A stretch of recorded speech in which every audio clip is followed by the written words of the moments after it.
સરકાર દ્વારા સુરેન્દ્રનગર મહાનગરપાલિકા જાહેર કરતા વઢવાણવાસીઓમાં નારાજગી જોવા મળી છે। ત્યારે વઢવાણ અસ્મિતા મંચ અને વઢવાણ શહેરના આગેવાનો દ્વારા વઢવાણ વિધાનસભા ધારાસભ્ય અને ગુજરાત રાજ્યના નાયબ મુખ્ય દંડક જગદીશભાઈ મકવાણા સાથે મુલાકાત કરવા આવી હતી અને આ બેઠકમાં જગદીશભાઈ મકવાણા દ્વારા થોડાક રાહતના સમાચાર આપતા આનંદની લાગણી છવાઈ હતી।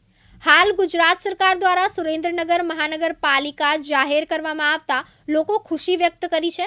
ત્યારે સુરેન્દ્રનગર મહાનગરપાલિકાનું બોર્ડ લાગતા વઢવાણ નામનું અસ્તિત્વ જોખમાયું છે। ત્યારે વતન પ્રેમીઓ વઢવાણ શહેરના દરેક સમાજના આગેવાનો સંપર્ક કરી જાગૃત કર્યા હતા અને આ સુરેન્દ્રનગર મહાનગરપાલિકામાં નામ ઉમેરા કરી સુરેન્દ્રનગર વઢવાણ મહાનગરપાલિકા નામ જાહેર કરવાની માંગ કરી। ત્યારે વઢવાણના ધારાસભ્ય અને સરકારના નાયબ મુખ્ય દંડક જગદીશભાઈ મકવાણાએ રાજ્યના મુખ્યમંત્રી ભૂપેન્દ્રભાઈ પટેલને સુરેન્દ્રનગર વઢવાણ મહાનગરપાલિકા નામ આપવાની લેખિતમાં રજૂઆત સાથે માંગ કરતા વઢવાણ અસ્મિતા મંચના યુવાનોમાં એક ખુશીનું કિરણ જોવા મળ્યું હતું। જ્યારે દૂધમાં સાકર ભણે તેમ ધારાસભ્ય મેદાનમાં આવતા હાલ એક નવી આશા બંધાઈ છે। નમસ્કાર, હું છું રાજુદાન ગઢવી। સુરેન્દ્રનગર મહાનગરપાલિકાનો જ્યારે દરજ્જો મળ્યો જાણીને ખુશી થઈ, પણ ઐતિહાસિક ગામ જે વઢવાણ છે, જે મહાસતી રાણકદેવીનું મંદિર છે, હવામહેલ છે, એવી અનેક હેરિટેજ ઇમારતો આ વઢવાણ શહેરમાં આવેલી છે। જ્યારે સૌ પ્રથમ નગરપાલિકા પણ વઢવાણ જ હતી, સુરેન્દ્રનગર બાદમાં અસ્તિત્વમાં આવ્યું છે। ત્યારે વઢવાણવાસીઓની ખાસ માંગ હતી કે વઢવાણ સુરેન્દ્રનગર નગરપાલિકાનો દરજ્જો આપવામાં આવે, એવું નામ આપવામાં આવે। મહાનગરપાલિકા સુરેન્દ્રનગર એટલું પૂરતું નથી, કારણ કે વઢવાણનું આમાં અસ્તિત્વ જોખમમાં આવ્યું ત્યારે વઢવાણ અસ્મિતા મંચ દ્વારા અમે બધાએ આંદોલન કર્યું। સતત આંદોલન એકાબીજા તબક્કામાં ફેરવાતું રહ્યું।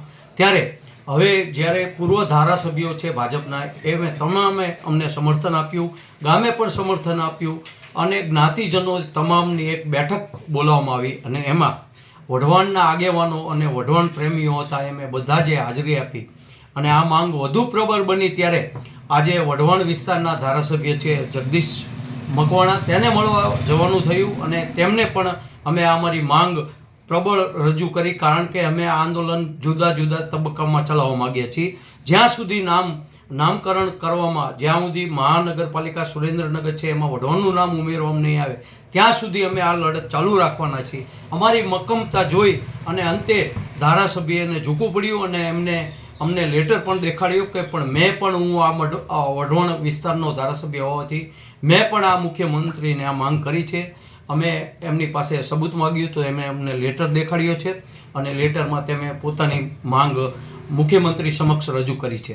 હવે એ જોવું રહ્યું કે આ વઢવાણવાસીઓને આ વઢવાણનો જે ઐતિહાસિક જે દરજ્જો છે તે મળે અને વઢવાણનું નામ રોશન થાય, એ માટે થઈને વઢવાણનું નામ મહાનગરપાલિકા સુરેન્દ્રનગરમાં ઉમેરવામાં આવે।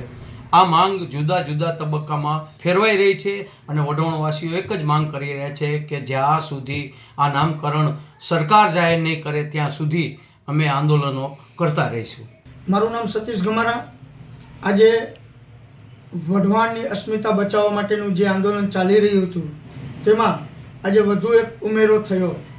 વઢવાણ વિધાનસભાના ધારાસભ્ય શ્રી અને ગુજરાતના મુખ્ય દંડક શ્રી જગદીશભાઈ મકવાણાએ આજે સમર્થન આપતો એક લેટર પણ અમને આપ્યો અને આજે વઢવાણના વિવિધ આગેવાનો સાથે અમે જગદીશભાઈની કાર્યાલય જઈ અને વઢવાણને સુરેન્દ્રનગર મહાનગરપાલિકામાં સમાવેશ કરે એવી રજૂઆત કરી।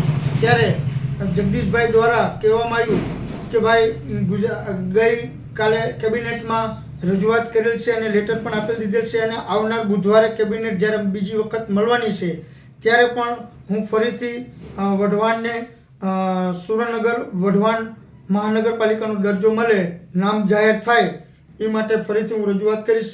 ત્યારે આજે વઢવાણવાસીઓને થોડીક આશાનું કિરણ જાગી ગયું કે ભાઈ સુરેન્દ્રનગરના નામ સાથે વઢવાણનું નામ જોડાશે અને જો સરકાર દ્વારા આગળ નામ જાહેર નહીં કરવામાં આવે તો અમારું આંદોલન હજી ચાલુ છે અને આજે આગામી દિવસોમાં આંદોલન ચાલુ રહેશે।